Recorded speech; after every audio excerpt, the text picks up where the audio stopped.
जय माँ भगवती, जय माँ न्यावली की काल का। आशा करता हूँ आप सभी अच्छे होंगे, स्वस्थ होंगे। माँ भगवती, माँ न्यावली की काल का आपकी जायज़ मनोकामनाएं पूर्ण करें। आज की जो विषय चर्चा है वह बेहद ही खास है। आज की जो विषय चर्चा है वह माता जेवर की मशानी के विषय में है।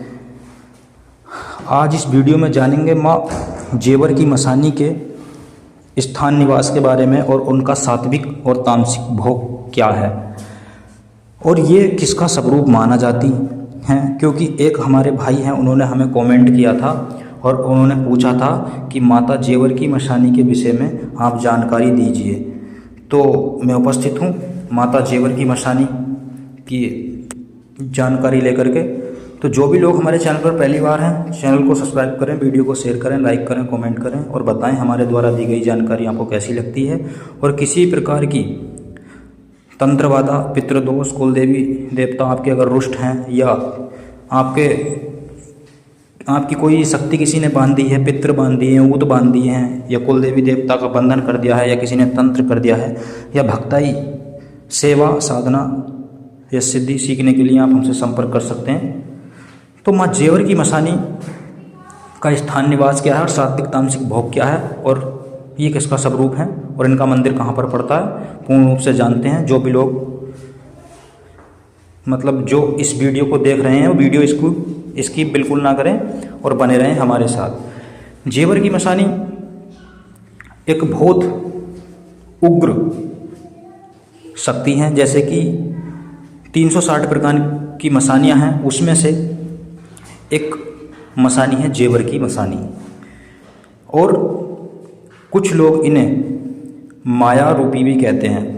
उसके पीछे भी एक कारण है कि माया रूपी इनको क्यों कहते हैं। तो ये जो जेवर की मशानी है, इनको जो स्वरूप माना जाता है वो किसका माना जाता है। कुछ लोग इनको जो है कि जैसे कि 360 प्रकार की मशानियाँ हैं, तो उसमें 2 प्रकार की मशानियाँ अहम है। जैसे कि मैं अपनी वीडियो में पहले भी मैंने बताया था, जिसमें से एक मशानी है मरघट की और एक मशानी है चौगान की। तो इनको जो है गुड़गांव वाली मशानी का स्वरूप माना जाता है और कुछ लोग जो है मरघट की मशानी का भी स्वरूप मानते हैं, क्योंकि ये 360 प्रकार की मशानियों में से ही हैं। और जिस प्रकार से मरघट की काल का उग्र शक्ति है, उसी प्रकार से जैसे कि मरघट की मशानी एक उग्र शक्ति है, उसी प्रकार से जेवर की मशानी भी एक उग्र शक्ति है। तो अब बात करते हैं जैसे कि इनका सात्विक भोग प्रसाद क्या है। सात्विक भोग प्रसाद, माता को सात्विक भोग प्रसाद में लौंग, बतासे, कपूर, धूप, जायफल और इनको पुए जो होते हैं, और कुछ लोग खजरे इनको भोग में अर्पण करते हैं। अब तामसिक भोग प्रसाद की बात कर लेते हैं, जिसमें कि इनको मंदिरा की धार और मुर्गे की बलि और बकरे की बलि और सूअर की बलि भी माता को दी जाती है। अब इनकी जो स्थान निवास है जेवर की मशानी का, वह है गौतम बुद्ध नगर, उत्तर प्रदेश में, जो कि पड़ता है।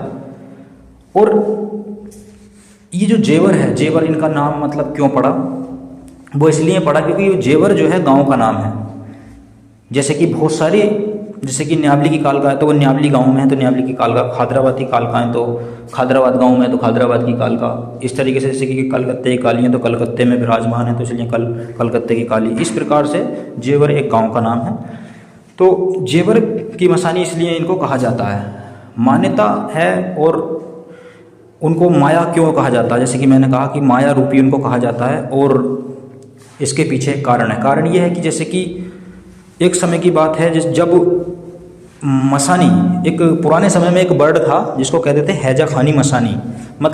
एक ऐसी बीमारी चलती थी जिसमें कि हर व्यक्ति उस समय हर घर में इतनी मौत होती थी, इतनी मौत, मृत्यु हो जाया करती थी कि लोगों को समझ नहीं आता था कि क्या था।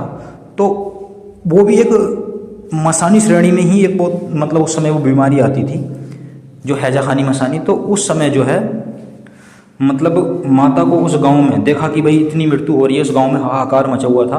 तो माता को जो है वहाँ पर मान्यता दिलवाई और एक पेड़ के नीचे कुएं के पास माता को जो है मान्यता दिलवाई और उसके बाद माता को वहाँ पर पुजवाया, तब जा करके वहाँ पे शांति हुई। वहाँ के लोगों ने कई बार माता के मंदिर बनाने का प्रयास किया, परंतु वह मंदिर की जैसे छत डालते थे तो छत जो है रुकती नहीं थी, छत जो है उस मंदिर की अपने आप जो है फट जाया करती थी, क्योंकि माता को जो है बिल्कुल खुले आकाश के नीचे रहना, मतलब ऊपर से मंदिर जो है बंद नहीं हो सकता। जैसे कि देखा होगा बहुत मंदिर जो है ऊपर से गुम्बद बने होते हैं, बंद होते हैं, लेकिन माता को जो है खुले आसमान के नीचे रहना पसंद है। तो वहाँ पे जो मंदिर था वो उसकी छत जो है फट जाया करती थी। तो अब जो मंदिर का मतलब निर्माण हुआ है तो छत तो इस समय वर्तमान में है, परंतु ऊपर से जो पिलर्स हैं उसमें से जो है ऊपर दीवार नहीं है और खाली पिलरों पे जो है एक जो लेंटर है मंदिर की छत है वो टिकी हुई है। तो एक तरीके से ऊपर से जो है जैसे हम कह सकते हैं कि ऊपर से एयर हवा आ सकती है कोई भी चीज़ जैसे कि, तो अब इस समय वर्तमान में है। तो ये माता की जो है बहुत मतलब मान्यता है। और जेवर की मसानी माता जो है लोगों के घर में कुलदेवी के रूप में पूजी जाती हैं। और इनकी जो लोगों की जो मन में मतलब इनके प्रति आस्था है या मतलब लोगों का जो मानना है वह भी मैं बता देता हूँ। कुछ लोग के घर में कुलदेवी के रूप में पूजी जाती है। कुछ लोगों की मान्यता ये भी है कि जो जैसे कि गुड़गांव की मसानी किसी व्यक्ति के घर में जैसे चेचक निकल जाती है और तो उनका ढाला भी दिया जाता है। चेचक में ढाला किस प्रकार से दिया जाता है ये वीडियो में अगली बार मैं बना दूंगा, क्योंकि ये बहुत लोगों के घर में ये चीज़ें होती हैं, माता आ जाती हैं तो निकल आती हैं, तो उसमें ढाला किस प्रकार से दिया जाता है एक छोटी सी वीडियो के माध्यम से मैं आपको बता दूंगा। तो जैसे कि यहाँ पर भी ये मान्यता है, क्योंकि जैसे कि बताया है कि माता का जो मतलब बहुत से मतलब माता का जो स्वरूप है वो गुड़गांव की मसानी 360 मसानियों में से एक है। तो इनके मंदिर पे भी लोग जो है इनकी ऐसी मान्यता है कि वो वहाँ पर ढाला जब करते हैं तो मतलब चेचक या मतलब लोग वहाँ पर इनके मंदिर पे मतलब जेवर की मसानी के जो मत्था टेकने जाते हैं तो चेचक जैसी मतलब चेचक हैं या खसरा हैं या ऐसे तपचा मतलब शरीर जो स्किन है शरीर की उससे जो संबंधित रोग हैं जैसे कि, तो वो जो है वहाँ से रोग मुक्त हो जाते हैं। और लोग यहाँ पर जो है अपनी बीमारी को ठीक करने के लिए यहाँ पर विशेष पूजा अर्चना भी करते हैं और करवाते हैं। और मतलब जैसे कि मैंने इसमें बताया है कि हर साल चैत्र मास मतलब मार्च अप्रैल के दौरान यहाँ पर भव्य मेले का आयोजन होता है। होली के बाद जैसे कि बहुत से लोगों के मन में ये विचार होगा कि हम किस दिन मंदिर पर जाएं। एक देवी देवता का एक मतलब एक दिन होता है जो कि लोग उस दिन से बहुत प्रभावित होते हैं, कहते हैं भाई ये देवता का दिन है वो देवता का। तो होली के बाद आने वाले मंगलवार और शनिवार को यहाँ भारी भीड़ रहती है, ऐसी यहाँ की मान्यता है। श्रद्धालु यहाँ पर मतलब हलवा पूरी का भोग लगाते हैं। जैसे कि मैंने बताया कि सात्विक भोग में इनको लौंग बतासे कपूर धूप जायफल और पुए और हलवा मतलब कढ़ाई हलवा पूरी का भोग लगता है। और यहाँ पर जिन लोगों के घर में मतलब माता जेवर की मसानी कुलदेवी के रूप में पूज रही हैं तो वह व्यक्ति के जो मतलब मान लो जिनके घर में पूज रही हैं तो उस घर में जैसे कोई संतान होती है या शादी किसी की होती है, मतलब संतान बच्चे पैदा होते हैं तो मुंडन संस्कार भी वहाँ पर होते हैं और गढ़ जोड़े की जात भी वहाँ पर लगती है।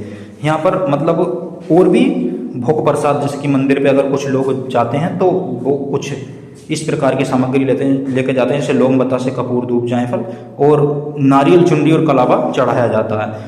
मतलब और जो है बहुत से लोगों की अपनी अपनी मत है, जैसे कि लोग यहाँ पर अपने से शादी विवाह के लिए भी जाते हैं कि किसी की शादी नहीं हो रही है तो वहाँ पर जाकर के मतलब अर्जी लगाते हैं, या किसी का जो है व्यापार में कोई दिक्कत हो रही है तो वहाँ पर जाकर के वह अपनी अर्जी लगाते हैं और माता का जो है आशीर्वाद प्राप्त करते हैं। तो जेवर की मसानी के विषय में ये जानकारी थी कि इनका मंदिर जो है गौतम बुद्ध नगर में है और ये जो है ये माता जो है मतलब गुड़गांव की मसानी का ही एक स्वरूप है। 360 प्रकार की मसानियों में से एक है और ये जो है एक बहुत ही उग्र देवी हैं। तो जिन भी हमारे भाई बंधुओं के घर में माँ जेवर की मसानी कुलदेवी के रूप में पूजती हैं या किसी भी तरीके से वो अपनी भक्ताई मार्ग में पूजते हों, उनको डोर में पूजते हों, तो इनको जो है इनका भोग समय से दें। और एक बात और, जैसे कि जो लोग भक्ताई में माता जेवर की मसानी को पूजते हैं और उनके घर में मतलब कुलदेवी भी हैं, तो वह व्यक्ति जो हैं बस अपना भोग मतलब जैसे कि मैंने पहली वीडियो में बताया कि मरगट की मसानी के विषय में मैंने अभी पहली वीडियो बनाई है, उसमें भी मैंने बताया है कि मरगट की मसानी बहुत से लोगों के घर में कुलदेवी के रूप में पूजती हैं, परंतु और वो भक्ताई भी करते हैं।